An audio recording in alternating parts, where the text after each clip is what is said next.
আমরা এখন শুধু মাঠ আর মাঠ দেখতে পাচ্ছি, আর লাস্ট যে সীমানাটা ওইটা এখন আমাদের চোখে পড়ছে না, কারণ আজকে অনেক অনেক অনেক বেশি কুয়াশা। আমরা এখানে অনেকজন আছি, আমরা এখন সবাই মিলে যাচ্ছি।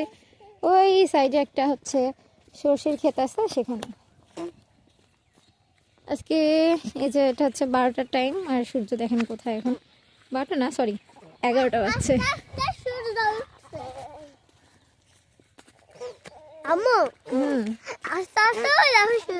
সূর্য উঠছে।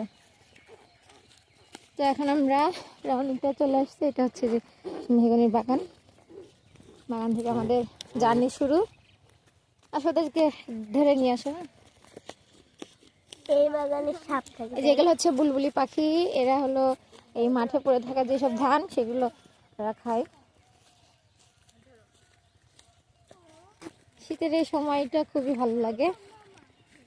আজকে যেহেতু চারিদিকে শুধু কুয়াশা আর কুয়াশা, তার জন্য আরো বেশি ভালো লাগছে। কিন্তু গ্রামের মানুষরা কিন্তু বসে নাই, যতই কুয়াশা হোক না কেন গ্রামের মানুষদের ঠিকই কাজে বেরোতেই হবে। ওই যে অনেক দূর দূরান্ত কিছু কিছু লোক দেখা যাচ্ছে, ওরা ঠিকই কাজে বেরিয়ে পড়েছে, কারণ জীবিকা নির্বাহের একটাই মাধ্যম তাদের কৃষিকাজ। সামনে যে পাখি দেখা যাচ্ছে, পাখিগুলোকে কি পাখি বলা হয় বলো তো? দোয়েল হলো না, ওইটা তো দোয়েল। এগুলো এক ধরনের শালিক পাখি, গাং শালিক পাখি, বুঝেছো? কাছ থেকে দেখানো যাচ্ছে না, এই এবড়ো রাস্তা হাঁটতে একটু সমস্যা হচ্ছে, তবু আনন্দ লাগছে যে বাচ্চাদেরকে সর্ষে ক্ষেত দেখাতে নিয়ে যাচ্ছি। আর একটু হেঁটে হেঁটে যাই, এই যে আমরা হাঁটতে হাঁটতে প্রায় পৌঁছাই গেছি। আর একটু গেলেই সর্ষের ক্ষেত। সেই দূর থেকে সর্ষের ক্ষেতটা আবছা বোঝা যাচ্ছিল, যত কাছে যাচ্ছি ততটাই যেন দৃশ্যমান হয়ে যাচ্ছে। এটা কুয়াশার কারণেই আজকে এমনটা লাগছে। আমার হচ্ছে মেয়ে আর আমার মামাতো বোন ছুটে চলে গেল আগে আগে।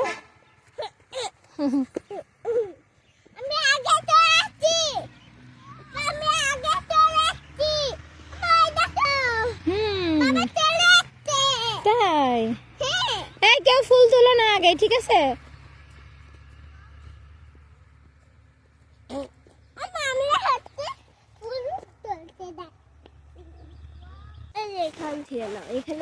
এখান থেকে নাও, হ্যাঁ এটা থেকে নাও, একটু ডাল ভেঙে সহ কাটো তাহলে।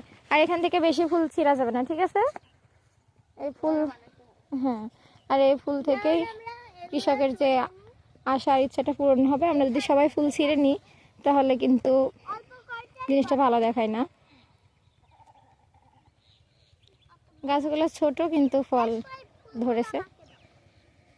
একটু কাছ থেকে দেখাই যে কত সুন্দর সরিষার ফুল, এর ঘ্রাণটা অনেক সুন্দর।